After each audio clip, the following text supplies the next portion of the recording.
Okay, I think we are live. Welcome, ladies and gentlemen, to another match in the SNCL. This time between Assassin's Creed and MonkeSports for a spot in the loser brackets semi-final. So I'm Sabatop, intentionally written wrong, I hope. And with me is Black Wolf. Hello, nice evening. Again, I'm back from yesterday, and tonight we will be enjoying some games from the lower brackets. Looks like we already went into draft. MonkeSport lost their first ban due to late roster lock-in. First ban actually becomes Gwen and Smolder. That makes a lot of sense. Any other things you expect to be banned this game, Cyber? I'm not sure. So you can ban out a lot of from AG, for example, the Zoe. Yeah, got some buffs. Is basically the best champion of AG's mid laner with Trouble Bubble. Obviously a Zoe not one trick, but main. So that makes sense. Otherwise, I didn't prepare too much. I was just thrown in here on the travel setup. So let's see what we're going to get. Fine. I like the Nico ban though, because we have seen Sergio Ramos on this pick time and time again, completely destroying the enemy team with that pick. So a nice ban incoming here in ban 3. Nico, definitely a champion you don't see very often in higher levels, but if someone's finding a lot of success on it, it's definitely a good ban since Nico has this big early game pressure. She's good at setting up the roams because her wave clear is good enough. She does fall off a bit late game, as far as I'm aware, but her team fight is just really, really good. Quayban coming out from MonkeSports, it's an annoying champion that can wave clear, and if it's in Trouble Bubble's comfort pool, I fully understand why they ban it. Yeah, that makes a lot of sense. Also a comfort champ of Trouble Bubble. Trying to ban out the mid laner here. We see Viego first pick. That's usually a sign of, we are just trying to stomp you. Yeah, And definitely. Viego is one of those champions where you shine in the advantage state, right? Yeah, exactly. But do you want to pick it first? Is it that high of a priority that your enemy doesn't get it? Does MonkeSports jungler play Viego? Do you know by any chance? I don't know that. I think we have seen him play that. Yeah. Mm-hmm. So Viego already commits to a theme pretty early on in this draft, so I'm curious if they are actually gonna commit to this theme or make Viego feel a bit out of place. We want to get this reset comp, which is gonna be fairly hard against Thresh if Thresh plays it safe and not aggressive. Braum being hovered right now. What do we think about Braum into the Thresh here? Braum's just very stable pick. You can pick him in basically any team comp just to peel for your AD carry. Can play forward, has a very aggressive lane, and a lot of surprising damage in the early stages of the lane. I like it into Thresh. Makes it a little bit harder for the Thresh to play out his lane. And let's see how they are going to pair this up. It's going to be the Ashe. So a very aggressive lane early on with Braum and Ashe, just like a very standard bot lane duo that we see here. And putting on some early pressure onto this Thresh Aphelios, who most likely want to scale into the late game. Yes, definitely. But one of the riskier things you have right now by revealing your bot side with your jungler is that the side of MonkeSports still has their jungler to be picked, so they can pick something that can either relieve pressure from the Thresh Aphelios or make them turn into the aggressors themselves if you pick something that can easily set up the ganks. Sorry, something was in my throat. Silas being picked up, I assume that will be mid lane, since I've seen, or I've not seen him play it, but I saw it in his op.gg. Silas blind. Any opinions about that? Yeah, I'm not a huge fan of a blind Silas, because you're giving away a lot already. So you need to be really comfortable with this champion. It can be, abused basically. usually something that you see as a counter pick, right? Like into Yeah, a Malphite or it's into other champions with huge ultimates. I don't think you got the best ultimates so far. Like the Viego ultimate doesn't really help you. The Bomb ultimate, Bramult arguably is not. fine. It's a Yeah, fine ult. it's It fine, has but a high AP scaling. Ash ult, it's pretty good, but you're sacrificing blinding your mid laner. Yes, you get the 2 bans right afterwards, so you can ban away some mid laners, but I assume they will do. Nope, they ban 1 mid laner, 1 top laner. So right now, Sylas is probably gonna get countered pretty heavily, and it's gonna be very important that the Sylas doesn't fall too far behind, because Sylas, when behind, can struggle tremendously, especially against the likes of Ash or Brown and that kind of stuff. They can just kite him or stop him. yeah.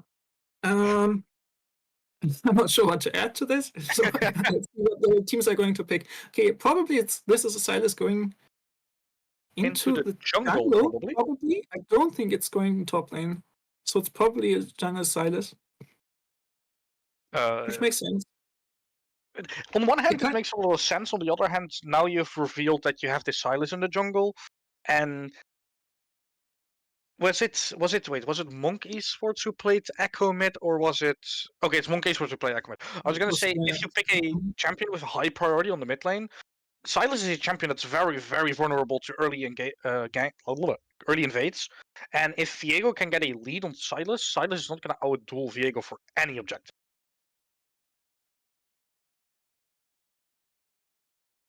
Diana being picked up into Silas. Okay. What do you think about the Diana pick into the Syndra? Any opinion on that? Oh, I hope you can hear me again. Yes. Yeah. Okay. Did you hear what I asked, or was? No, I saw it. Didn't you already see it there? So Okay. yeah. What I asked is, they picked Diana into the Syndra. What do we think about that matchup? Because on one hand, I think yes, you can try and all in on the Syndra. I can hear my mic through yours probably. But on the other hand, Syndra is just gonna outrange Diana, and if Syndra plays it correctly, it's gonna be very hard for Diana to play this game. No, I'm gone again. Oh, okay. Sorry. Malphite being picked up as his last pick. It's a good answer into Renekton. Renekton doesn't really have that much kill pressure on Malphite for a good chunk of the game. He might squeeze in a little early cheesy kill here and there, but I don't think that's going to be a heavy kill lane for either side. So from MonkeSports, we're looking at this heavy team fight, team comp that's going to be looking to get a big CC off and try and burst some people down. While on AG side, they didn't hard commit to the pick comp that the Viego usually fits in very well. But they're more trying to. It looks very messy. I don't completely understand because Diana wants this big wombo combo, but Ash and Brown more like want to stack on one Yeah, person and try and.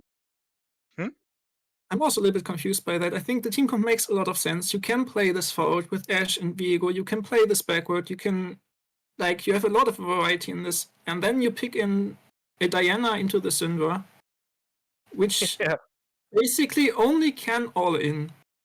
Yeah. So you're putting a lot of priority onto this all in. So I think we are going to see very explosive team fights if we read these comps right. Yeah, I think definitely because. Also, what you just mentioned is with AG, the first 3 picks, they were somewhat flexible with what direction they could go into. And then on the last 2, they just hard commit to this. We go in, but we're trying to go into Syndra, Malphites, Thresh, Aphelios. I don't really think we want that, though. I'm sure. I also don't know what exactly this matchup is all about with Diana against Syndra. I think you can all in Syndra. I would think that Diana is strong into Syndra if you counterpick here, but So, it really just depends on how patient Syndra is with her E. Because how the way the Diana E works is the mark get consumed the moment she presses E, yes.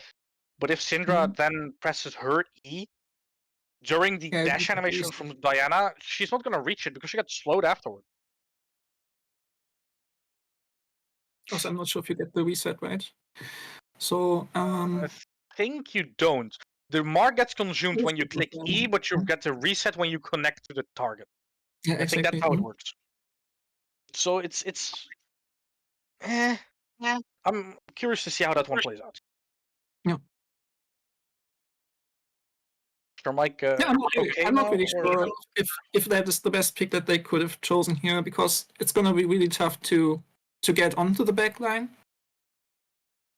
Mm-hmm. I was not sure. Maybe they are preparing some tank Diana with What of Ages and so on because of the buffs on this item.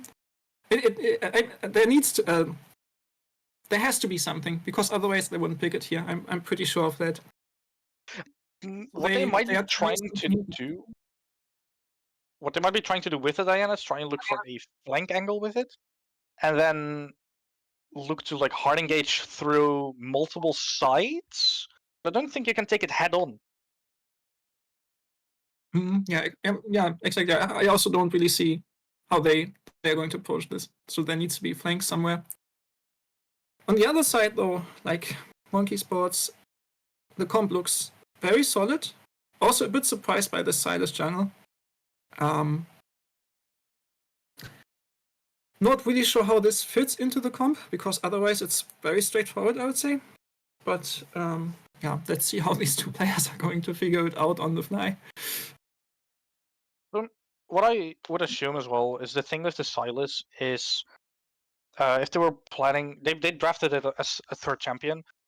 So they revealed their bot lane and drafted the Silas in the jungle, probably not as necessarily as a flex, but maybe something to throw it off. But then they still, they got 2 jungle bans out of it, so it makes a lot of sense. His early clear is not that great, but when he hits level 6 and he has amazing counter gank, especially on bot lane, because he just has 2 really good ults he can use to either make the gank happen or make sure that his teammates don't die to the Viego gank. So we can also see Silas as more of this bruiserish type of champion that's been locked to negate some of AG's plans. Or do you think I'm completely wrong? I have no idea about this matchup at all, so I can only take your word for it. It's not a matchup you see often. That's why I'm trying to make some sense out of it. So, yeah, all I know is that Silas is not really a farming jungler. So he basically needs to commit to ganks. He needs to find engages and to find the angles, basically. And Viego is a little bit more flexible in that. So I think he also likes to gank, but he's also fine with just full clearing twice and then trying to find his advantages there. Yeah, you can either play the Viego as the somewhat safer champion that tries to scale up, or you can try and snowball as hard as you can with him. But the thing with Silas is Silas doesn't necessarily need to gank that much early, because Silas' first clear is really, really unhealthy. He gets like damaged a lot. So I don't think he can necessarily look for those super early ganks because he's not going to have the HP to deal with it. Yeah, but then on the other end, I guess he's probably the best jungler in the tournament with Sergio, and I think he's going to figure it out.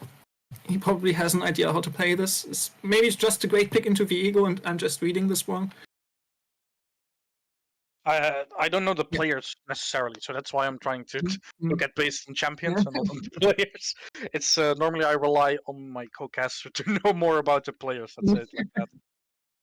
On the other end, so if you look at the team comps, which one do you prefer here? Because we still got a minute to talk about this. Well, if I'm talking purely about how the team comps are looking at as like the final draft, I do prefer MonkeSports draft over AG's, mainly because MonkeSports has a much simpler, straightforward type of style they want to run, while AG is giving off a mixed signal a bit. if you want to play this hyper aggressive style, was Ashe really the pick you wanted, or wouldn't you like a more aggressive ADC or more of an enabler like the Sivir? Like, just Yeah, I mean, I think I'm also on your side. I think it's a much straightforward draft, and you also got the scaling on your side. I feel like with the Aphelios, with the Syndra. So I think AG needs to make something happen. I think they are gonna really struggle if this Diana doesn't get into the game, and the Renekton, yeah, is also not really known for his late game. So let's see how this goes. I think we are loading in right now. Although the recent buffs that Renekton has got has given him a bit more damage in the later stages of the game. Yeah, that's true. It sounds very trivial, but the slight bonus damage that he got on his ult damage, if you count every single tick, if he can stick onto you, that's gonna accumulate very, very fast.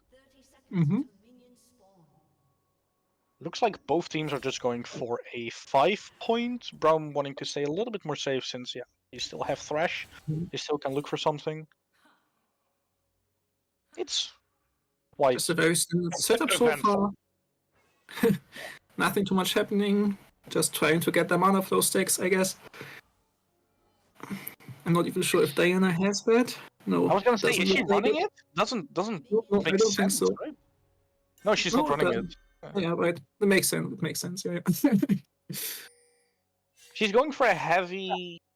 On one hand, she went for Conqueror, which she wants longer fights for, and then she picked Domination as her secondary tree, which she want more burst. So I normally thought you would combine Resolve with Precision, but it can also just be me. Don't play Diana that often. So. No, me neither. But yeah, I'm not really sure why they are picking Diana again, and I think it has something to do with a lot of Aegis changes. So I can see that build, but maybe I'm totally wrong. I can't see the items right now, but yeah, I don't know what they are building and the runes and so on. But nothing too surprising here. I guess if he wanted to play an aggressive lane, he's going for Electrocute, or probably even the how was it called? I forgot it. And she's definitely not going First Strike. Nope. I don't think Dark Harvest would work either. Harvest, yeah, after the Electrocute buffs, most champions just prefer Electrocute over Dark Harvest. There are very few champions that still go Dark Harvest. Yeah. I mean, I'm playing a little bit of Akali top lane, so usually you pick Electrocute there, unless you go into a tank matchup and so on, but yeah. Okay, so far not much happened. We see the junglers pathing into opposite directions, so Vigo trying to path towards the top side of the map. Makes sense. On the other hand, going for the bot side. Yeah, it makes sense, but I think I would have liked to see a little bit more priority onto the bot side, because I think Ashbomb are a lot stronger than Aphelios Thresh in the early game.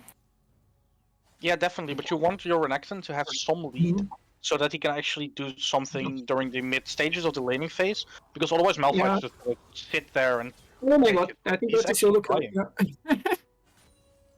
Malphite's being very, very greedy there for his walk-ups. He didn't flash, he just walked up again. I don't really understand what Katarina was doing there.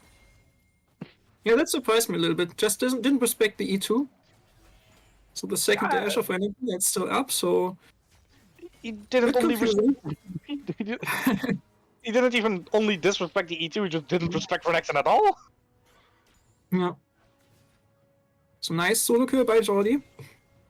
Okay, flash coming out from the side of has to flash early, and yeah, we already see the sad B and the flash. Really, really tough lane. Doesn't work out the way he intended, I suppose.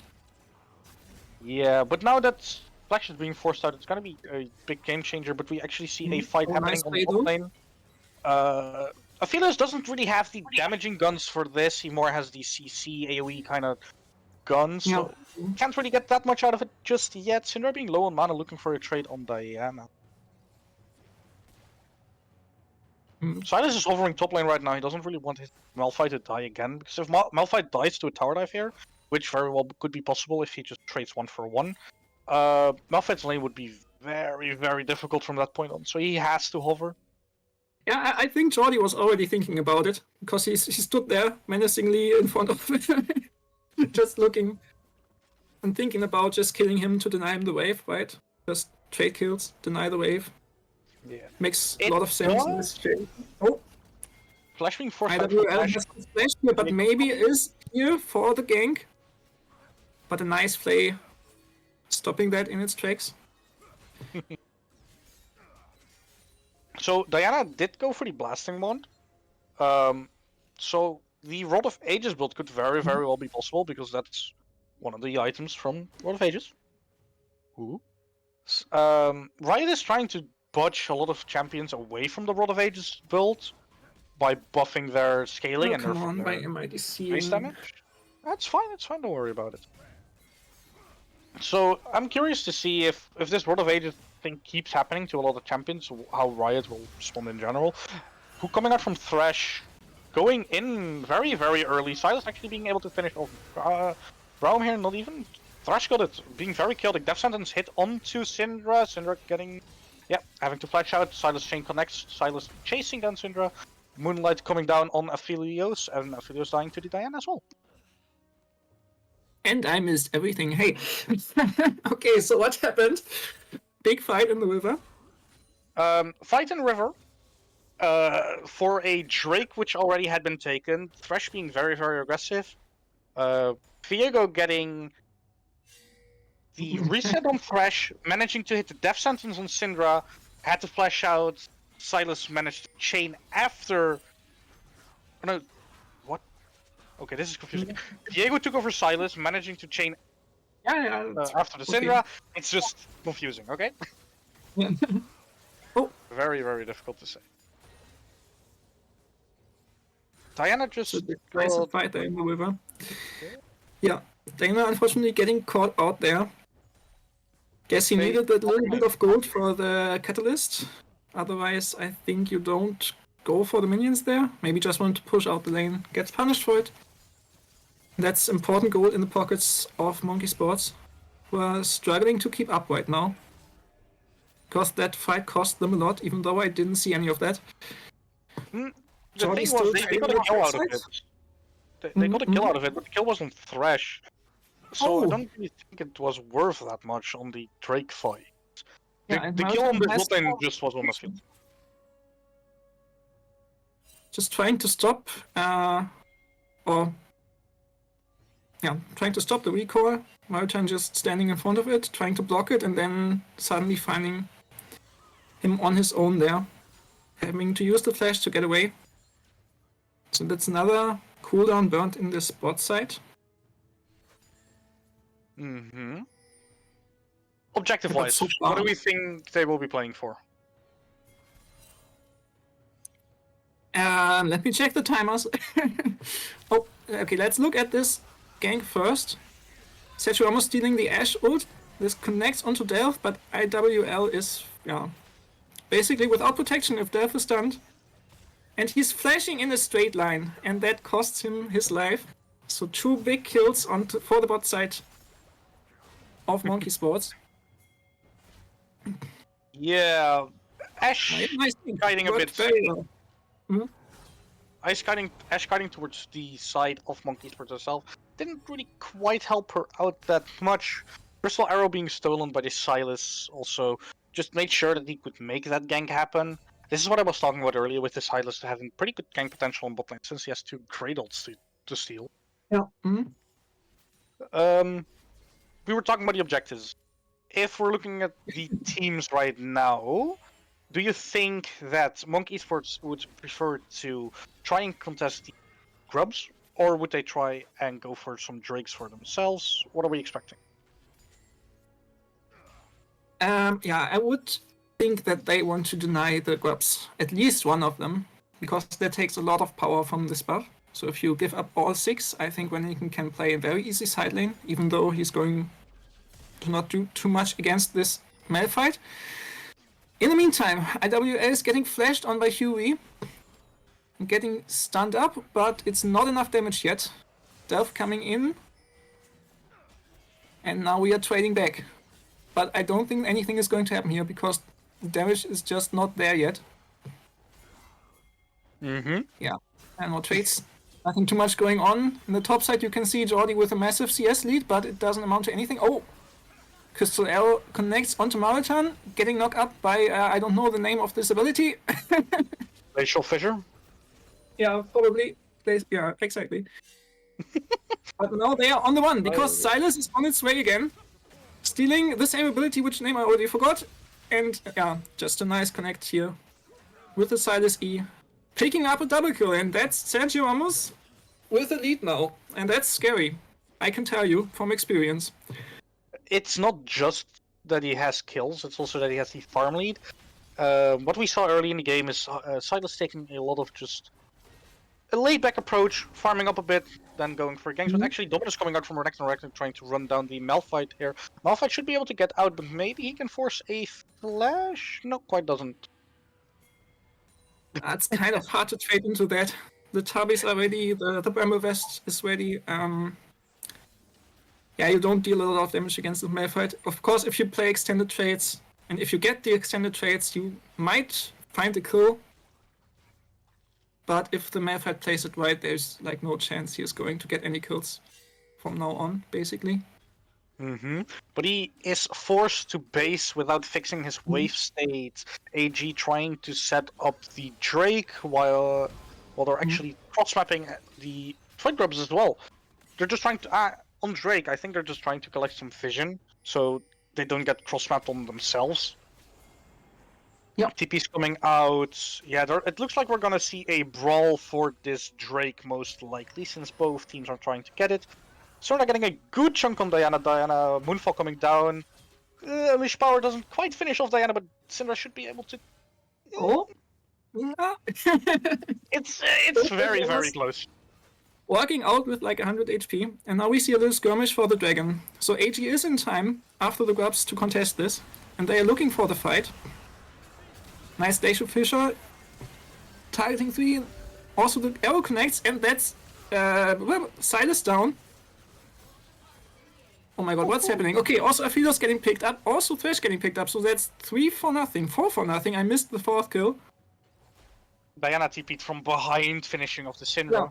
It was quite a interesting play. Diana actually finished her Rod of Ages 3 minutes ago. Didn't really quite notice it yet. Build makes a lot of sense. Rod of Ages right now is just very, very strong. We already see Riot trying to react to this surge in meta right now. But I just think it's the item, not necessarily the champions at it. I think it's both. I think it's both. But, yeah. Right now. I mean, that's another massive fight, which goes towards AG. And this damage is going to stack up. Trollbob is still not really finding his way into this lane, but I mean, the Rod of Ages is stacking. I think he is happy right now. He's finding the team fights that he wants to have. Not finding his way into the game? He's up 1100 gold. He's up quite a bit. Just in the lane. It seems like he's still struggling in this lane, but I guess that's to be expected. But he is finding the fights, which I'm sad. So I think he's happy right now. Oh, Crystal Arrow coming out from... Oh, I thought he No, it's quite a... It's the skin. The skin has a really weird hitbox. Silas being taken down very low, actually. And he goes down from the turret shot. Now Dev flashing in for the Q. And Huey is ticking, but I think that's not enough. It is enough. It definitely is. Captain Jack Ames saving you today, sir. Captain Jack. Yeah. And that gank was not well executed, so that cost them a lot again. ANG now finding themselves at a 3k gold lead. Trouble Bubble is happy. Very happy. Very happy. Up everything. 2 happy bees in a row. I think his laning phase went phenomenal. He's up so much gold, he's up XP, he's up everything.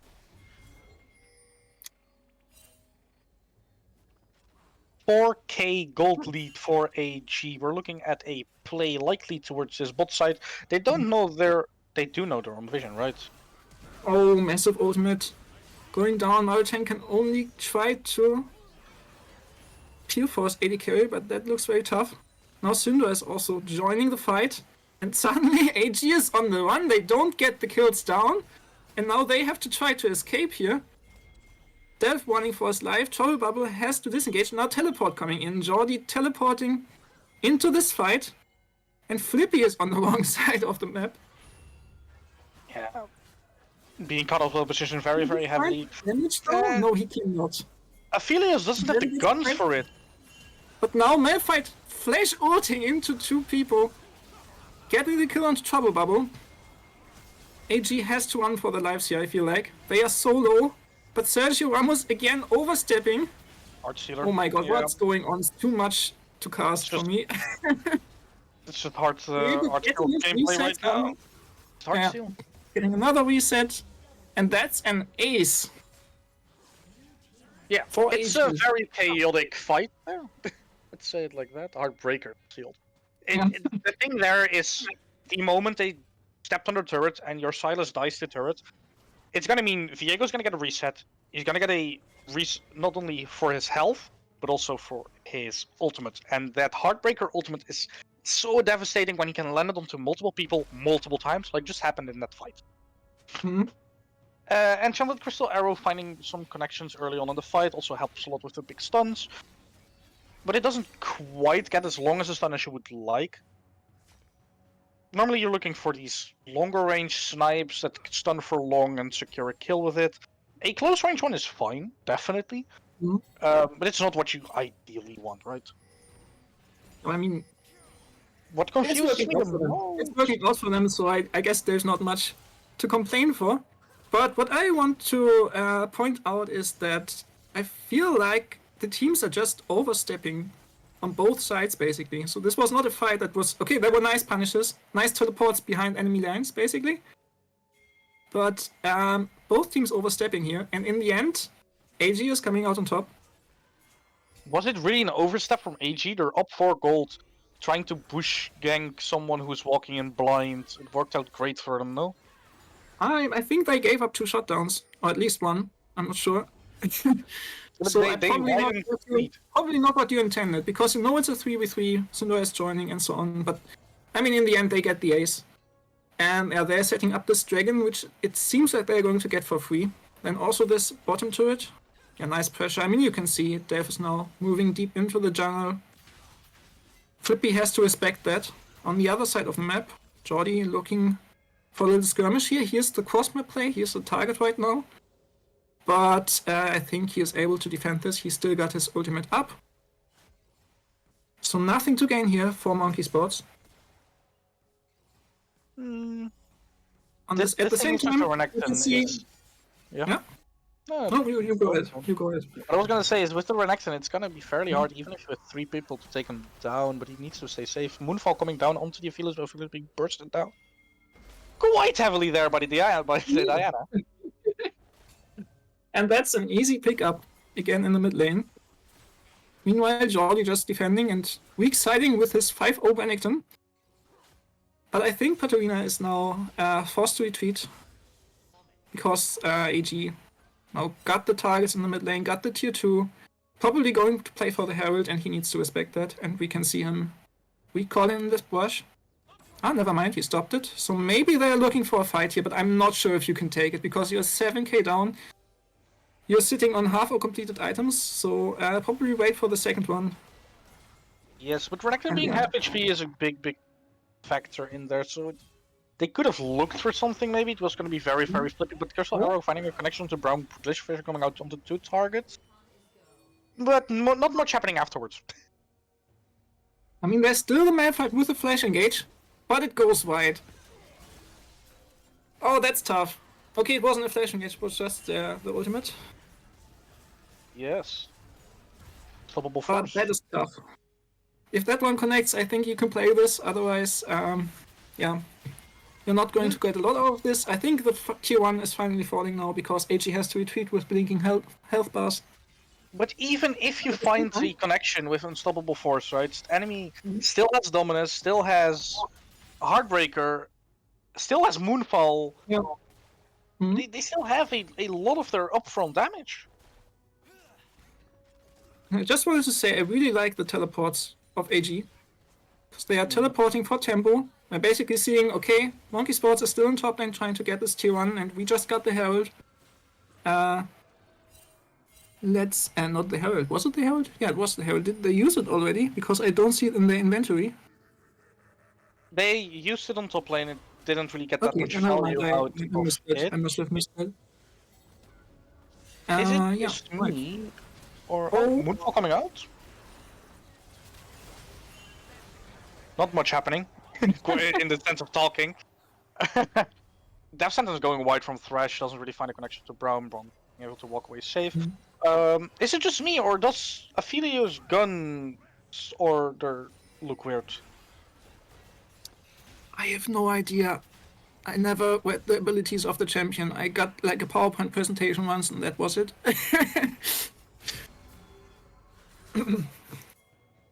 So I'm not sure how that works. So what I normally see is the red-blue one, and then afterwards you have blue-purple. Yeah, blue-purple. Then you have purple. I'm an idiot. Purple sniper. Then sniper white. Am I missing a gun? I don't know. I'm stupid. I don't play this champion. My old ADC used to play him a lot, and it's just okay. Missy, white red. We fight because white red. Broken. Exactly. White red is danger. Stay away from Aphelios as long as he has these two weapons up. So what the thing with Aphelios is, as an enemy, you have to look at his guns and say, okay, right now he is really strong in a full-on team fight that's going to be extended, so you cannot really necessarily look for that. But you really have to look on what gun combination he has at that moment, because if he has, for example, sniper purple, he's gonna CC you from very long away, so that means he has pick potential. Renekton actually looking for a pick on this Malphite. Malphite being completely surrounded. I don't think any ults has to be used from the side of AG, but maybe Unstoppable for escape. Yeah, definitely. I think it was very late. Could have committed the flash or the ult earlier and saved the other, but he was being a bit greedy and had to use both. I'm honestly surprised that they even got out of there with both cooldowns burned. So, it's a huge jump you're doing, right? If you flash ult away. Yeah.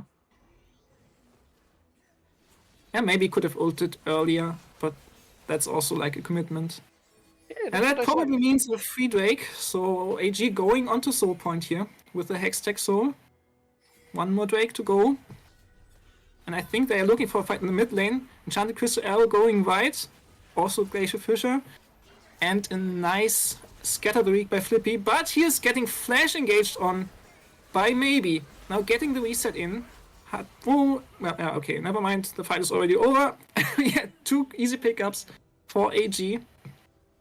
And the game is looking very, very rough for MonkeSports here. It is definitely looking very, very rough. I don't think they can do that much anymore at the moment. They just have to hope that they can find a mistake from AG's side and do something with that, because the way the game is playing out right now, they're not following their team comp, they're not following their theme that they drafted for, which is being really, really devastating for them. Syndra also going the build that just got nerfed for her.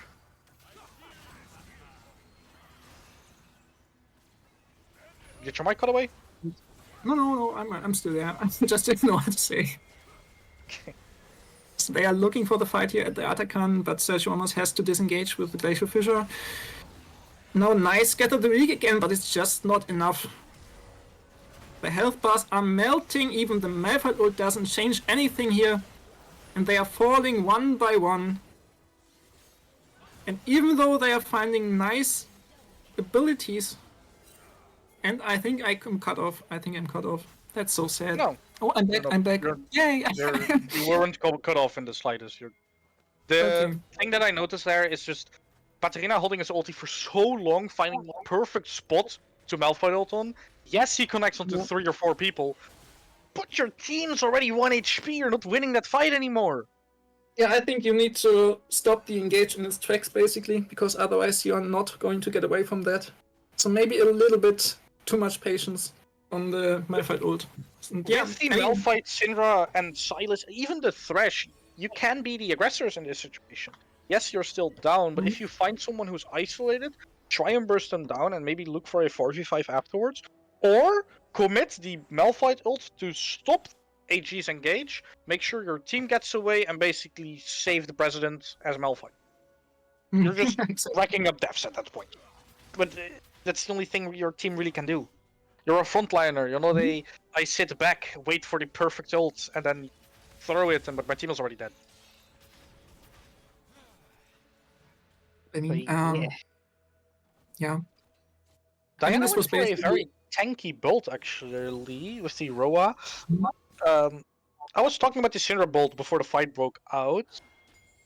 What do you think about Syndra going for this build?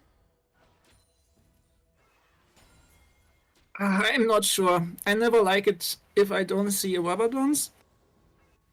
Because I kind of feel like this champion needs it. But yeah, but you're not getting it second. She only has 2 items. Well, not anymore, but the Syndra builds are changing basically every patch, so I'm never up to date. This is a build that has been running amok for quite some time now. You go Blackfire Torch into Cosmic Drive has been really good for a very long time, but Malphite being collapsed on, but I don't think Malphite can die here.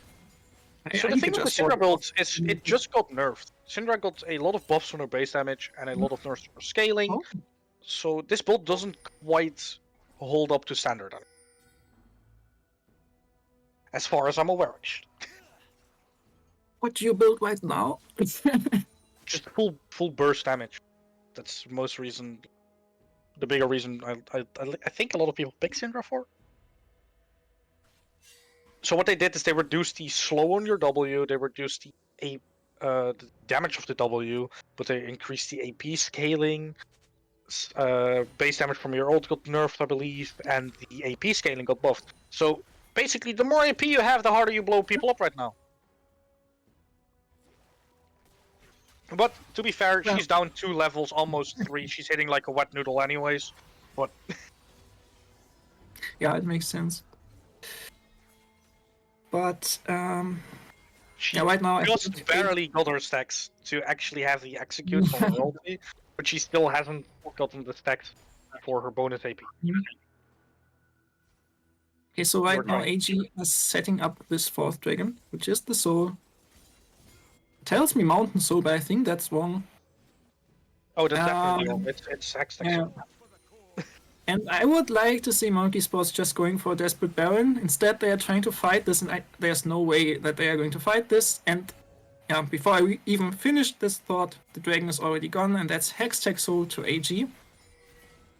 And I don't think they are going to find fights anymore. And I like the approach of AG just trying to go on to brute force this Baron. So they are walking in.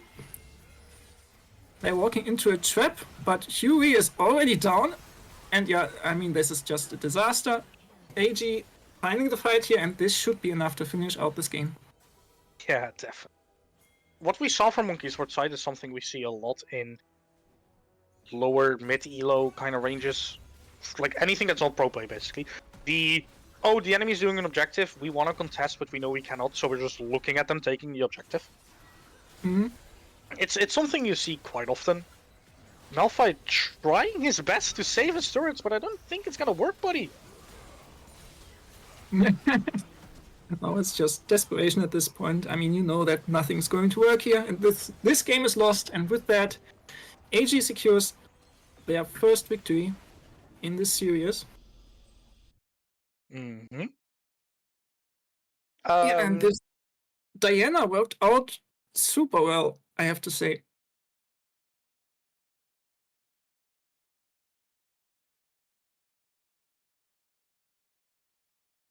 So, if you got to say, if we have to say, who do you think was the real MVP? That's a good question. I am not sure what to answer here. Fine, that's fine. That's fine. No worries. I would probably. It's a really good question. I think everyone on Agent performed very well here. And I'm starting to think who really had the most influence in these first skirmishes. Mm-hmm. And I'm a little bit torn between the two bot laners, actually, between Borm and Ash, so between IWL and Delph. Mm-hmm.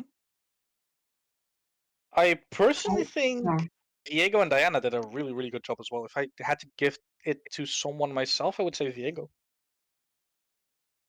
Yeah, I can see that too. I think did a really good job also finding the right fights, um, getting onto the enemy's carries like very consistently. Makes a lot of sense to give it to Diego. So I guess you could argue about that. I think everyone did a great job. I mean, we're not talking about this Renekton, which didn't die Yeah, and his is top like laner being in the 709 or side something. lane, joining Yeah, fights that exactly. are But I already. mean, he still had a lot of impact on this Renekton. But it's like, okay, yeah, it's a Renekton, great, but still had a lot of Yeah, impact on it. So hard to say. definitely. Yeah. We're in between two games now. Is there a slight break, or are we heading into the next one?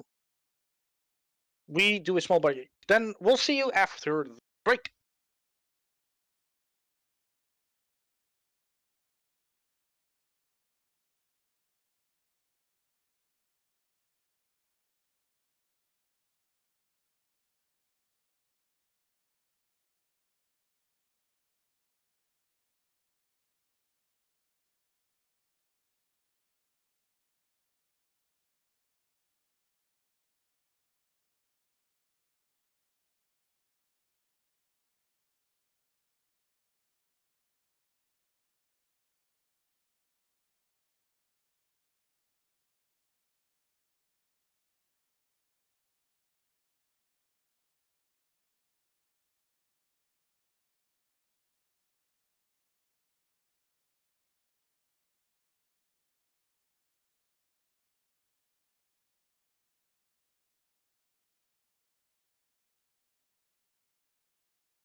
Okay, I think we are back for the game 2. And yeah, this time not this time. We stay on the same side. So AG is, or I should say, MonkeSports choose to go to the right side again. So Yes. what does that mean for draft? It means that MonkeSports still wants to try and have this last pick, maybe to counter something specific.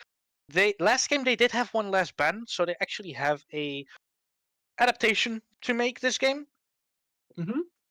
They get a ban more. It's quite big actually if you think about it.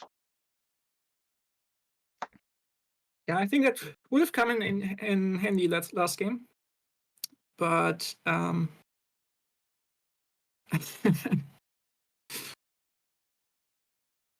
sorry, I got distracted. Do we think by any something on the adaptations are going to happen? screen. Sorry, yes. So far, I don't think we are going to change a lot. Oh, okay, that's a bomb. AG I bans did not the expect Viego. this to go that way.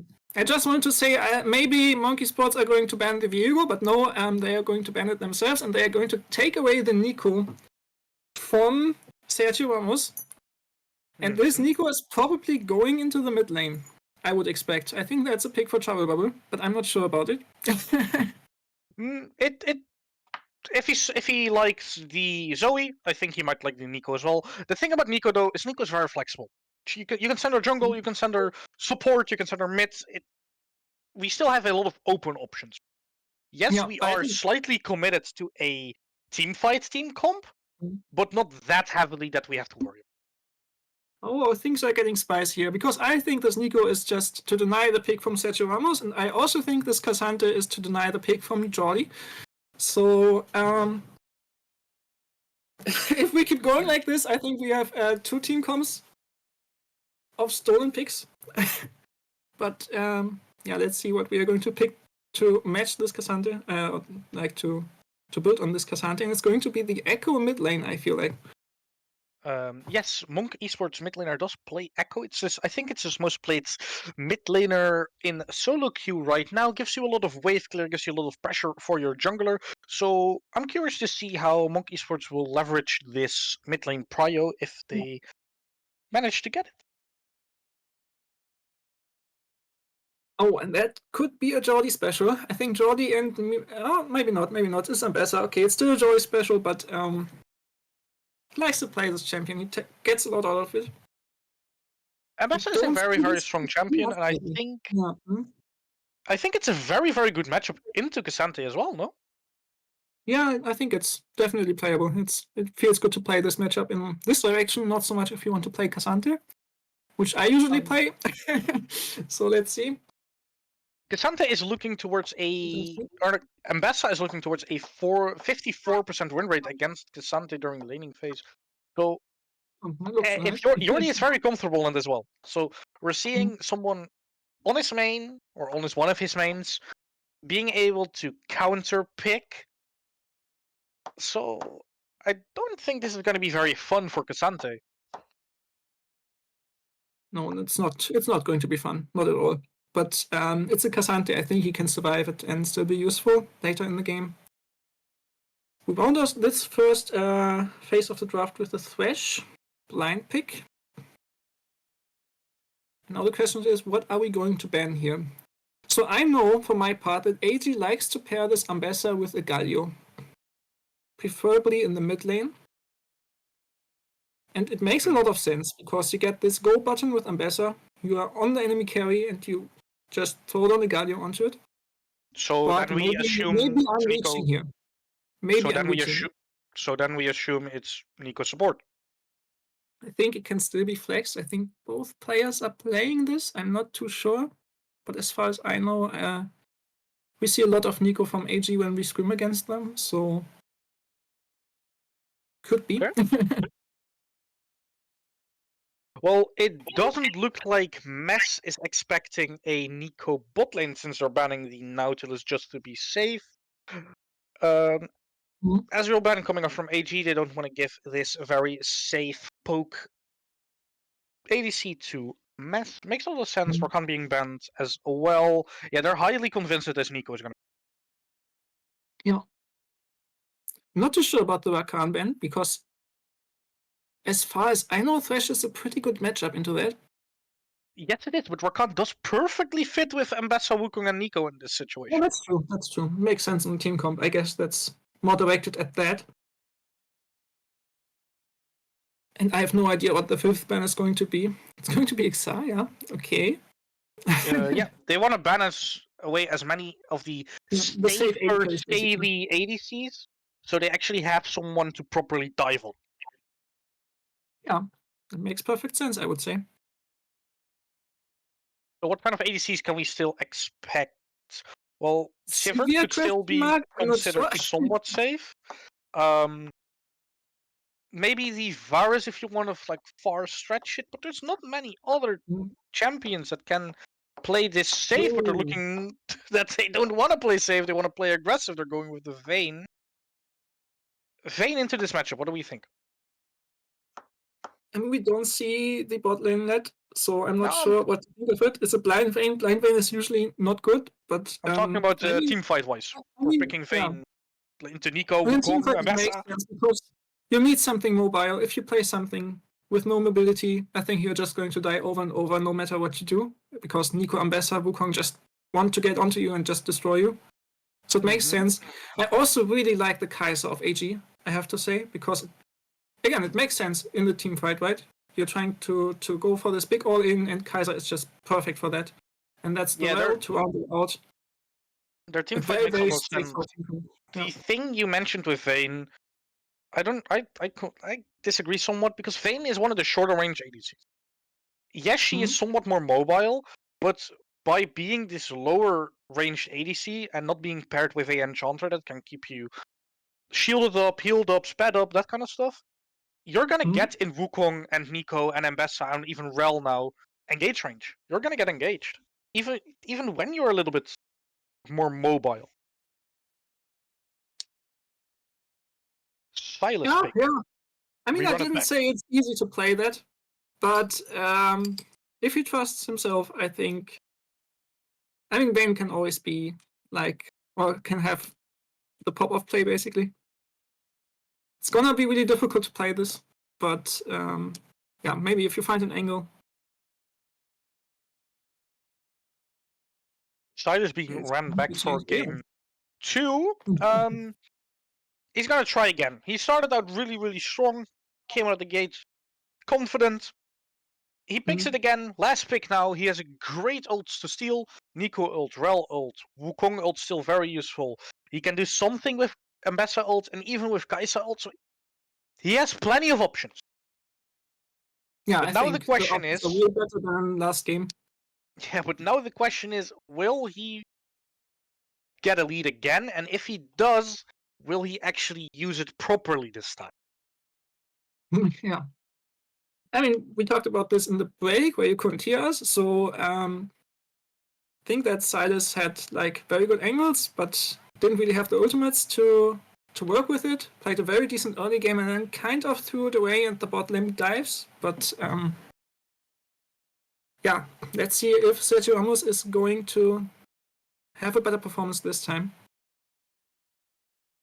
And yeah, we shouldn't forget this is an elimination game. So if MonkeSports are going to lose this game, they are out.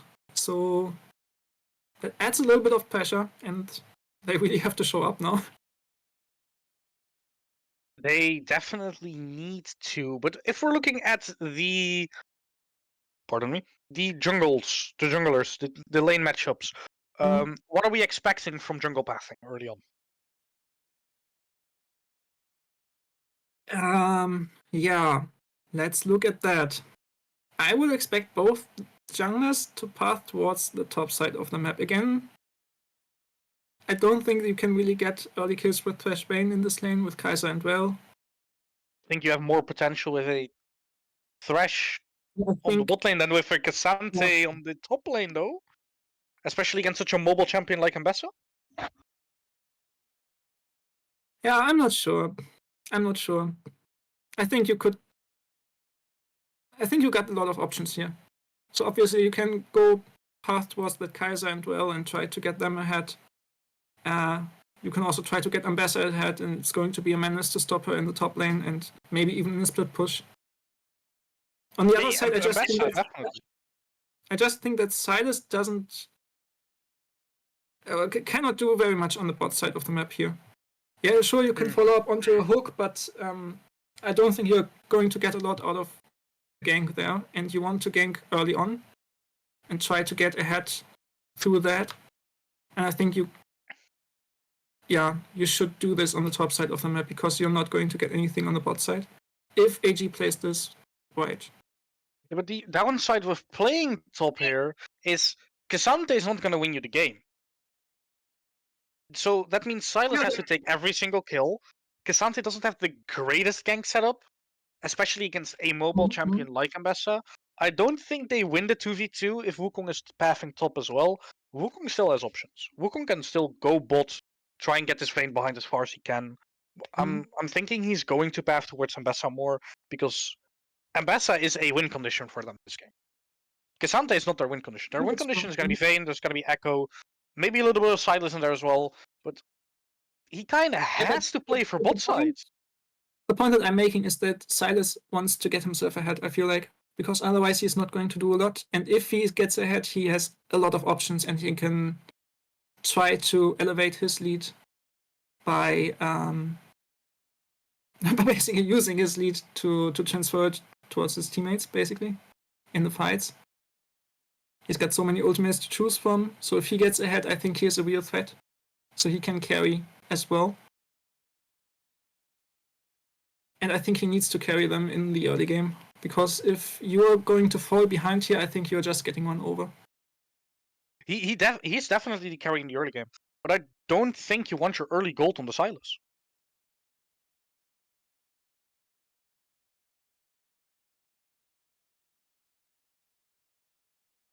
Your mic cut away?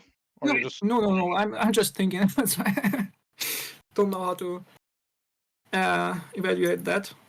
If we're looking at the 2v2s and the 3v3s, right now, if I'm looking at AG's team comp, is they have a winning 2v2 on top, definitely. They have a winning 3v3 on bot, and they have a slightly losing 2v2 on mid, but mid is not really a lane you definitely want to play for when you have exactly Echo necessarily. So that's why I'm thinking that they could either play for top, what you say, trying to get Silas ahead.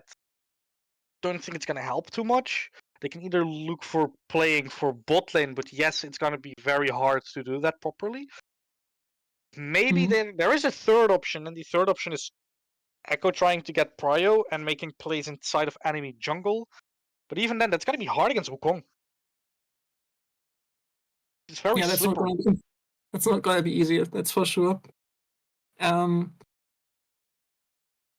think the options are very limited on the side of MonkeSports, and they need to find a way to use that Silas. And I just don't see where they are going to get this. As you said, maybe you can go to use the early pressure that Echo can have to go into the enemy jungle and try to find advantages there. But I think you really would like to gank with that pick, because just farming is not going to help you.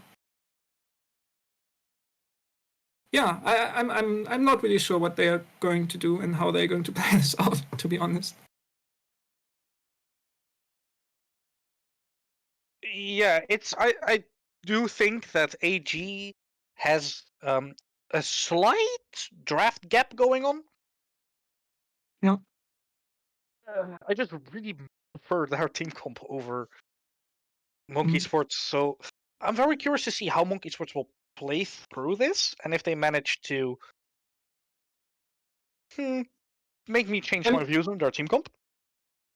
Yeah. But I don't really think that's gonna happen too easily. I mean, what you could do is you could just say, okay, we're just going to brute force bot lane and just gank over and over and over again and try to get this Vayne ahead, because if Vayne falls behind here, I think there's no way they are going to win this game, basically. Yeah, But I think that it's it really also depends that. on how they want to approach it. So I guess we're going to get our answers soon because we are loading into this into the Rift. So also one of the other things that's true, of course, is if we look at whose game plan is easier to execute, AG has a much easier game plan. Very easy team fight as well. It's mostly just Yeah. pressing your R buttons, and Yordi has like slightly more buttons to press, but besides that, it's just I think if R hits on most of MonkeSports teams, they're all just dead. Yeah. Exactly. Echo choosing for Yeah. the Halo Blades, trying to get some early damage in. Mhm. You know something?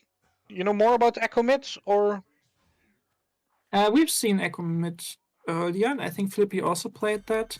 I think he likes to play this pick. Halo plays make a lot of sense because you want to proc your passive as often and as quickly as possible. And yeah, the Sale of Blades enables that. You can just go for very explosive trades in the early game already. And you have a lot of kill pressure, even though it doesn't seem like it when you think of Echo. I mean, Echo is one of the kings of solo killing level 2, I know for sure, but he doesn't run Ignite here, trying to look for a little poke early game, but he doesn't really have the advantage since he's melee versus range. I think what you want to do is, once you're able to do it, that you just push out the wave and then go set up a play on the side lane. And that's really easy to do with an Echo, especially when you go over the tri-bush on the bot side of the map. You just basically pop out of there with your, what's it called? The W convergence or something. And it's really difficult to evade that on the side of AG. And we have seen that work before in the SLE. I'm not sure if Flippy was there already playing that pick or if it was another one, but one of the things as well, though, is yes, Echo can shove out this lane and go for a gank on bot lane, Mhm. but with Nico's wave clear capabilities, that means Echo's gonna miss stuff on mid lane. He cannot easily set up a full roam. He can set up half roams. Yes, definitely. But I don't think he can set up a full roam that confidently and consistently against a Nico. Yeah, I mean, Nico is also pretty good at clearing the wave, so. But still, basically, you got the kill pressure in the lane, I would say. And so you're always the first one to clear out the wave, because Nico needs to respect that. And yeah, I mean, you can also just use the time and help your jungler out, right? Try to find advantages there. I mean, that's something that you want to do anyways. In the meantime, we have Sante looking for a big trade onto Ambessa. Ambessa falling quite low. Not that much mana left on Patarina, but he has his third Q. We're actually going towards the bot lane because the game doesn't think it's interesting enough. Yep. It's not an exhaust from Cassante. I didn't catch that. Yeah. Well, that's interesting. He doesn't have any mana left now, though. So he needs to base, probably TP. Silas coming in for a gank on mid lane onto Nico. He did find his chains. Nico falling fairly low. Doesn't quite fit out. The Echo with the big chase. He gets executed since Nico didn't land a single hit against him. What? Quite an eventful half a minute. Quite eventful half a minute there. Yeah. So heavy trading on all lanes. Yeah, Flippy just not getting out of reach of the turret there, otherwise this would have been a 1-for-0. Silas link onto this Ambessa being caught with her pants down, but manages to dodge the chain, otherwise that would have definitely been another death on the board. Alright, I need to find way back in the game because I'm a bit confused right now. Tell me, how come? I was surprised by the exhaust first of all. But it makes sense in the matchup. I've seen that before. And I think I DC'd again, at least on Parsec. I don't know if you can still hear me. Oh yeah, you're completely fine. We're looking for a dive on this Ambessa. Ambessa being stunned and actually burst down very fast. Clean dive. And that's the power of the Echo right there. There's no space for Jordi to make a sidestep. He's just getting stunned up and being taken down in this dive. And this is exactly what you want to do with the Echo mid lane pick. It's a nice pick up there. Definitely. But to be fair, I do really think that the availability for that play was mainly because Nico was actually trying to get an objective with Wukong, so he had the time to do that without losing many resources on the mid lane. Yeah, that's fair. Yeah. Echo trying to look for a engage on Nico. Nico quite getting chunked out quite a lot. And you can see, basically missed his Q there, and he still chunked him half of his HP. So. Yeah, but Echo's main damage is passive. Main damage is passive. As long as he procs that, it's fine. Yeah, exactly. And that's where the Hail of Blades comes in. So, makes a lot of sense what he is going for.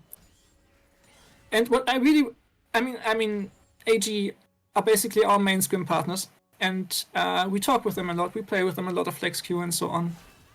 And what I really would like to tell Trouble Bubble right now is that he just needs to relax and sit back and don't give up kills towards this Echo, because unless he wants it down, I think his team is still fine. Oh, definitely. AG's team comp is looking very good.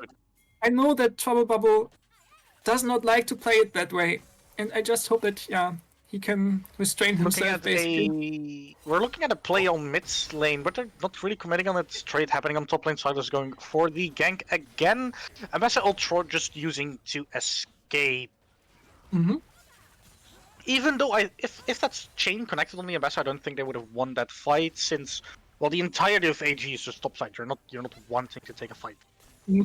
Just 5 manning onto these clubs. They're getting all 3 of them. Meanwhile, it also means that you're giving some gold to this Vayne. I think Vayne is very happy right now, just free farming. Getting this wave into the turret, maybe even picking up a plate. So overall, trade happening on top lane doesn't really quite do a lot. Xante just having to take this very, very extended trade. Yes, he has the exhaust, so if they both get low, he has the advantage. Ambassador's just healing and doing whatever Ambassador's doing. Yeah, exactly. Just trading. I think this wave is in a very bad spot for Patarina, because there's no way he's going to be able to crash that wave unless Jolly lets this happen, and he lets it happen. Okay, never mind. Maybe I just don't know the matchup enough. Well, the wave was definitely gonna crash, because if he already contested that, he would have taken a lot of damage from the minions, but we're looking at a trade coming out from both sides. Or Yori coming out on top. Nico getting ganked again by the Silas. Silas actually stealing the Pop Blossom. Finding a connection on Nico. Nico Pop Blossom coming out on Silas. Yeah, it saved her life. Definitely there. Wukong trying to cover here. Now, nice active play there by Trouble Bubble. Getting out of there alive, that's very important, as I noted earlier. Now, let's try to talk about objectives if we get the time right now. Yeah, we're just trying to fish here with the thresh hooks. Oh, we definitely got the time. The death sentence is going wide. We got like 10 seconds still. Top lane doesn't look quite eventful. Nico just came back from a base, so I don't think anything is gonna happen very soon. So, actually we see a play from Echo on this mid side, but he quite doesn't reach the W fast enough. Yeah, this damage is just getting very, very high. Echo base damage as well. It's so strong. But that's the scary thing about Echo being chased away. Beautiful flash to connect the Q call back, and that's what we call a little Echo stunt. I think it's something you don't see quite often, because Echoes normally forget it, but we're actually looking at a final hour from Vayne coming out on this bot lane. They're looking for a play on Rel. I don't think they can get her though. They're all falling quite low. Kai said on the Ultra Instinct. Nico trying to save in. Magnet Storm coming out from Rel. Actually, beautiful CC chain here. Rel going quite low, but doesn't quite die yet. It's a complete party. Echo joining in on the fight, trying to make it worth his while. Only gets 1 kill out of it. Is it worth it? Committing so much on this? Committing 2 TPs, Ambassa getting the top wave, top plates. Guys are still getting 2 kills out of it. Is it really that good for 1 kill on your Echo? I mean, overall, I think this was a very good play for AG. So the answer is no. But this is still a very fat Echo. He's got his Lich Bane now, which makes him even more scary because I think he can one-shot anyone on the lineup of AG right now with this state of the game. Oh, definitely. So, yeah. But again, this bot lane fight, just as in game 1, or these fights are going into the favor of AG. And they just seem to play this a little bit better in these skirmishes. A trade happening on top lane while there's a fight happening around Drake. The game prefers the top lane fight. I want to go We're to looking the at Nico being a little sneaky girl. Death Sentence actually connecting onto Rel doesn't really happen that much afterwards. Nico trying to sell that she's a minion.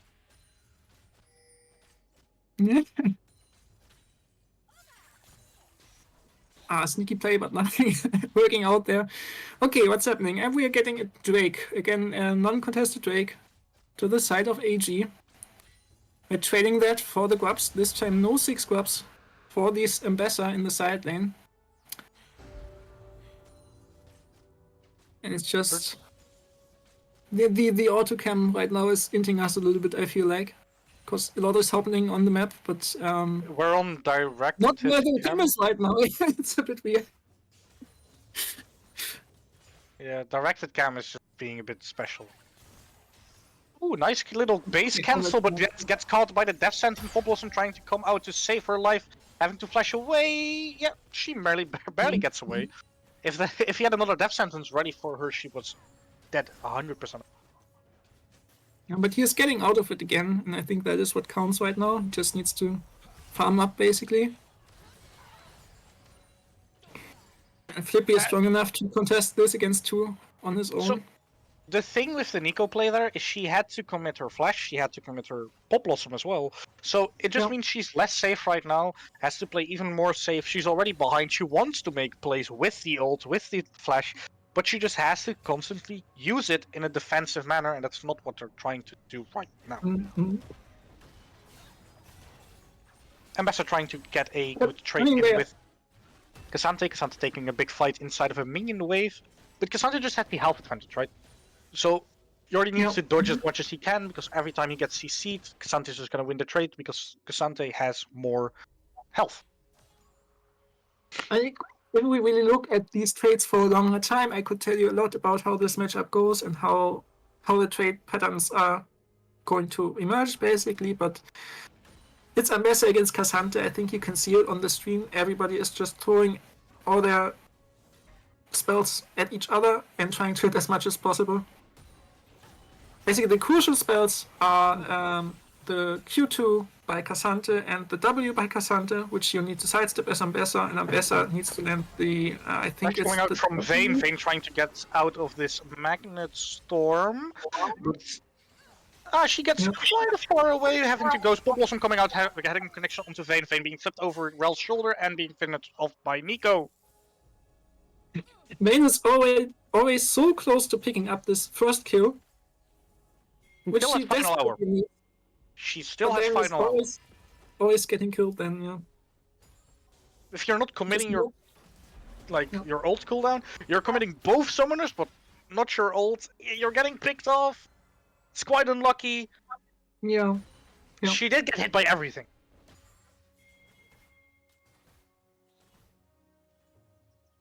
Yeah. Maybe a little bit greedy with the cooldowns there. But I mean, we can also say that AG is playing this really well. Again, these skirmishes.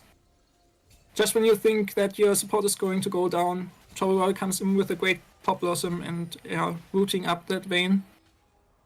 And turning that fight around, basically. And that happens over and over again. And I think it's kind of what we see all series long so far. That AG is just better in these skirmishes. They just know their cooldowns, they know how to play with their abilities. And using them in a more efficient way. Maybe that's a stretch, but... it's also that AG understands that they cannot take a fight when Echo is present, and only really are taking any fights when they see Echo on the map. Like they made that play on Vayne when they saw Echo being bot, so they know their strongest member is nowhere close. Because Echo's the only one in MonkeSports who has any kills. Can we look at the gold graph? I'm curious how much of their... Yeah, if we're looking at the gold, he's quite a lot of gold ahead of most people. So as long as you're fighting without Echo there is a big chance of you winning that fight. What I would like to see from MonkeSports is that they are trying to use this Echo and set up some objective fights, because that's what Echo really excels at. This, I still don't know the ability's name. It's something with convergence, I think. The W. Just call it the W or the zone or one. Yeah, Echo W is just so powerful when it comes to buying space around objectives. Now I used the buying space. I guess that I need to pay for that into some. Silas has hijacked the Pop Blossom, which means Silas is gonna have Pop Blossom for the next Drake fight coming up very soon, but actually there is a big fight trying to get this Cassante down. Cassante all out coming out, knocking the Ambassador on their tower and managing to get away with it. Nice escape by Pata, and that pressure that he just soaked up is being converted into a dragon on the bot side. It's also that they know, so AG knows MonkeSports is doing it, so they're trying to make a cross-map play. They try to get Cassante, and with Cassante they can also get the Herald. Cassante they didn't quite get, but they still can get the Herald. They're working the cross-map really, really well here. They're not just looking at MonkeSports taking an objective and doing nothing about it. And that's something that AG is really strong at. I mean, they finished, I think, first in the regular season, and there is a reason for that. And they are really good at these cross-map plays. They know what to play for on the map. And they are usually very, let's look at the dive first. Pop Blossom coming out, finding away on Cassante. Cassante being taken quite low. Nico managing to get out of this turret range, and Ambassador just finishing off Cassante and the turret as well. That's what we'd like to see. Good. Yeah. So what we're seeing right now is Ambassador is just trying to get as much gold, calling Nico to the top side probably, or Nico mid to play herself. But they're leaving mid behind a slight amount. They are there in time. Rel being taken quite low, McIntyre coming out onto Thresh and Thresh alone. Rel being completely zoned off. Rel should fall here. Yep, there goes the first kill to the Vayne. This time she did pop her final hour. She's quite low on mana, so if you have a thought about fighting, this is your chance right now, because Vayne is low on mana. You're gonna get W'd by the Echo, you have to sidestep that death sentence with Thing. Is that an Ambassador ult that just flew past my window? Yeah, I don't think... I mean, this was somewhat of a caster curse, I feel like. We were just complimenting them on picking the right fights in the right moments, and then they are just basically randomly engaging in the mid lane and just giving up a kill towards this Vayne. And almost doing it again, though. So, yeah. A bit of a weird play by AG. Nico picking up Ferdinand Barrier, trying to stop the death sentence. Ambassador trying to add a chunk onto this Cassante. Cassante needs to play very safe here. He doesn't have a tower to fall back to. You're already deciding to play it safe, going for the wave, and then probably trying to secure some vision.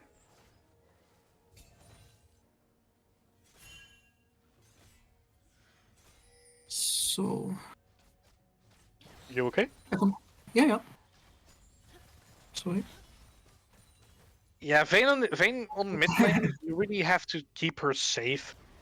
Thresh is somewhat hovering her, but Thresh is not going to be fast enough with the distance he was taking there if Rel just decided to try and make an all-in play, because I really think they can just win it at this point. Wukong hovering mid here, Rift Herald coming out or taking this turret. Make sure the Sam breaks open the map, teleport coming from Echo in the back, W being popped out, Rel being stunned by it, Magnet coming out onto 3 people, all out Sante managing to get the Rel quite low, Pop Blossom finding a connection onto 2, actually they come back with a Pop Blossom to hijack it themselves, finding 4 people with it. It's a very chaotic fight, people getting low, people getting lower. And battle damage is just quite that ridiculous. They got a lot of good ults, I got a good cooldown stuns, but just not on the right people. yes, you stunned this Nico, but she already used her ult. Yes, she got Rel, but she was soaking up the damage. You didn't quite barely finish off the Kai'Sa, and Ambessa and Wukong are still full HP at the end of the fight. And it's an ace for AG here. And this fight didn't look so good for the most part of it. But I think, yeah, what you just said, I think this is what it came down to. They just didn't find the right target. They burned a lot of spells already on the well. And yeah, well, escapes with her life. AG can re-engage, and they are picking up that fight like it's nothing. It looked not good for them, but they still won it decisively. Yeah, And it now looked in a really, much really bad. more comfortable decision, yeah. Yeah, it looked incredibly bad until the full health Ambessa ulted in. Yeah, exactly. Oh, When all the cooldowns were burned, Ambessa just cleans up a fight like that, and that's like one of her strengths, right? Like this cleanup potential. Yeah, definitely. With that mobility she has and that incredibly high damage as well. We're looking at a slight freeze frame. Is it just the game being paused? Can we have any information about it from the producer? Just freeze. Yeah, I think Same thing that happened that's yesterday, I guess. infamous. I think that's infamous freeze of death. I don't think we are going to get back into this game because there's nothing triggering it. Normally, like in-game Could you pause try the triggers. backspace? Could you try backspacing? Yeah, I need to try to. Doesn't quite let you jump back. Back and try to run it from there, but usually when it just stops like that, there's something with the game itself. It can happen. It can also just be a maybe they pause the game and we can't see it. Riot normally fucks up their servers quite often in that sense. Well, while we have this, kind of just sit here, talk about what's going on, what we think is gonna happen. AG is sitting on a big fat, almost 4K gold lead. How are you? What do you think MS is gonna, or MS, MonkeSports is gonna try and do to do something about it? You managed. You said the echo, maybe something about the echo. You have to play around it. I mean, we can talk about the big fight that we just saw, and I really like the approach of Echo just going for a flank there because that's what he does best. He can just throw in his convergence, just jump into it, stun up a bunch of people, and with his gold in his pocket, he can just wreak havoc onto them basically. But he just didn't find the right target. I think he was going for the well there, and yeah, sorry, that's not the right target here. You cannot go for the well when you are the only one who can basically do damage and basically turn the fights around. And I think he was hoping to find a connection on more people, but he just only managed to hit Rel. And yeah, exactly. like soon after the stun ended on Rel, she just presses Q and your entire shield is gone, and there goes your survivability. Yeah. Mm-hmm. It looks like we are back. We missed about 2 minutes of gameplay. In those 2 minutes, AG managed to widen the gold lead by another 2,000. Yeah, I think that's a shutdown on Echo, maybe even. Yeah, but we got a really big gold lead on this Kai'Sa. Kai'Sa is doing a lot of work here, and Basta is also doing a lot of work. Yes, Echo still very strong. He didn't go for the full burst bolt. He's going for this some upfront burst with the Lich Bane, but then a little bit of consistent damage and consistent passive proccing with the Nashor's Tooth as well. Makes a lot of sense, but I don't think it's gonna save this game.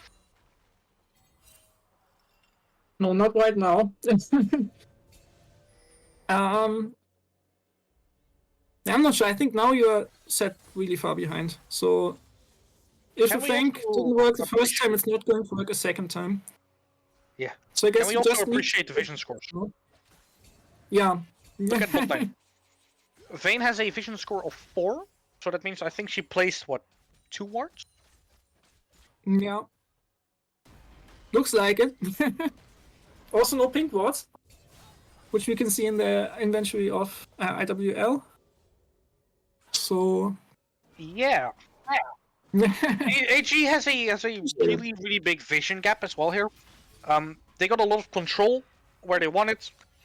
And the thing is with vision, if you got vision on the objective, you have vision control. That makes sure that you're likely to get the objective, and it's going to be harder for the enemy to even contest you.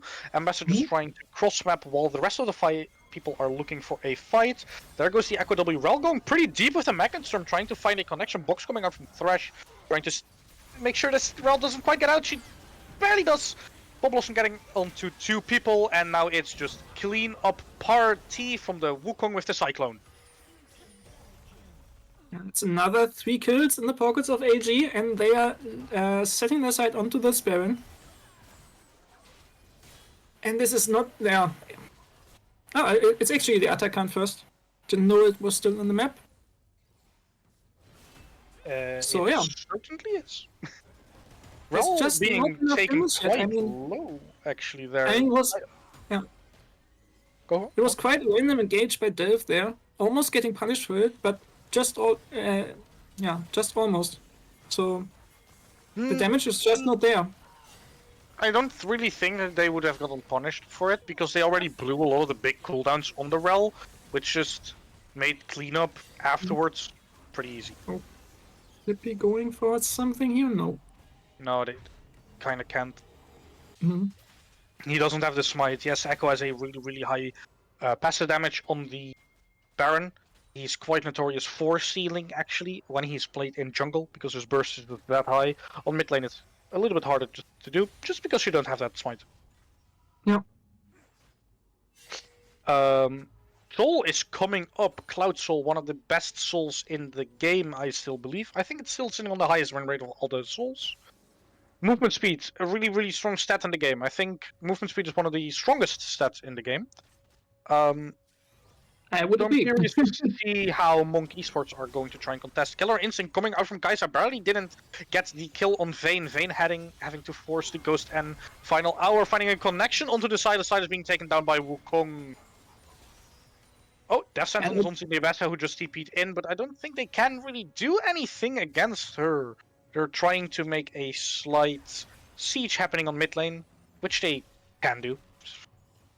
I think there's nothing now. Maybe I don't think they need Soul. Blossom finding a connection to 3 people. Rewind coming out from Echo, finding a connection onto Jordy, but Jordy just runs through with the mobility from Abessa. And as I think we're looking at an end angle. Yeah, I think there's going to be an end. They're trying to set up a play with the convergence, but Toribaro just counter engages with the Pop Blossom. And yeah, no, okay, they're not ending now. Not ending yet. But they get an inhibitor. They get a Nexus one turret. of the things we said during the drafting, right? We have a Nico with Pop Blossom that picked up early, finding a beautiful root color onto Thresh. Thresh being taken quite low. Box coming out, trying to save his life, but it doesn't quite work. Echo W finding a stun onto 2 people. Magnet Storm on 2 people with the Cyclone coming right after. Rel falling down. Kai'Sa going down as well. Vayne took 2, but she died for it as well. I don't really think they can salvage this, since Ambessa, Nico, and still alive. But will we manage? Main carry is still alive, so I'm still unsure if they can end this here. Oh, they definitely can. I don't think that Flippy can contest 3 people on his own right like this. Yeah, you need to remove the wave there and not try to find a miracle play.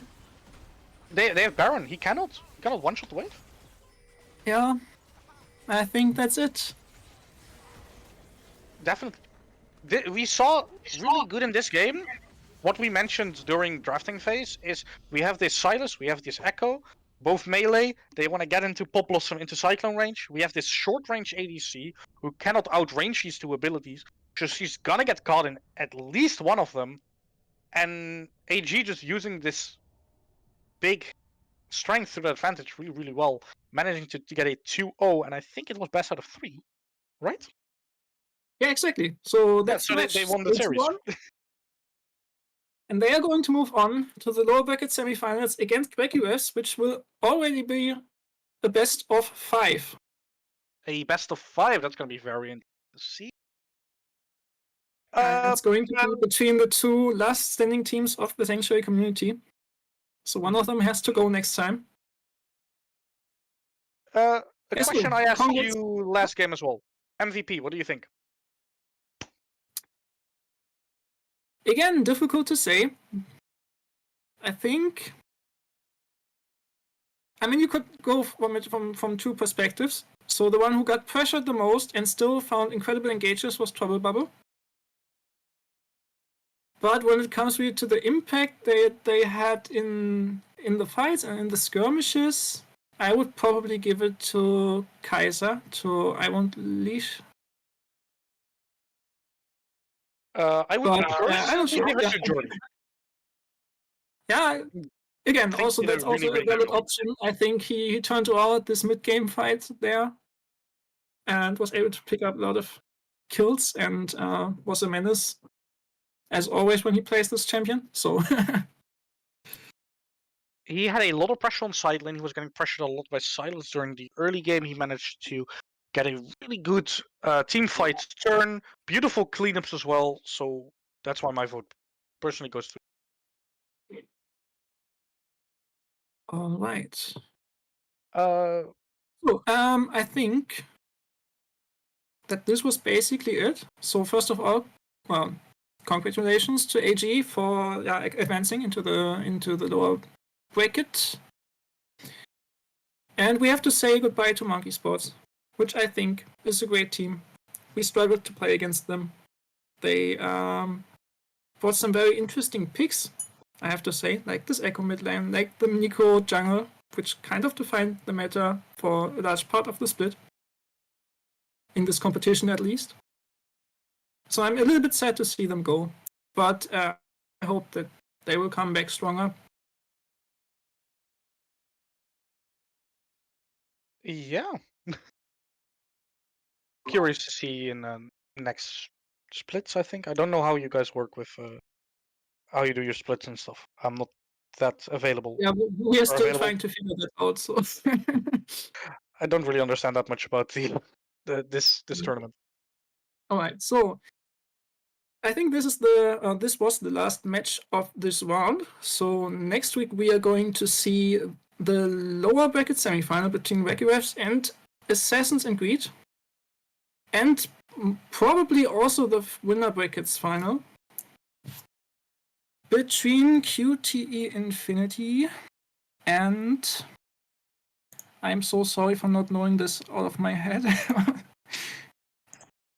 Slim Odds, yeah, right. Of course. How could I forget? Oh, they're already playing on Sunday. Oh yeah, that could be true as well. Okay. Never mind, they're going to play on Sunday. I didn't know that. So have fun on Sunday. I'm not going to be there to cast that this time. I don't And think with any that, casters have been confirmed yet for the match on Sunday. I don't think it is even confirmed yet that they're gonna cast because I'm not seeing it in the schedule. okay. So we are going to know our first finalist already this Sunday, which is exciting. So tune in, please. I think if you want to support us, always tune in. I know it's stupid to say that with like and subscribe, but it really helps us out to gain some reach and so on. And I think with that, we will close out the stream and say goodbye. Well, see you next then. Yeah, thank you for casting with me. No Thank you for the worries. production at Ebbe, and goodbye.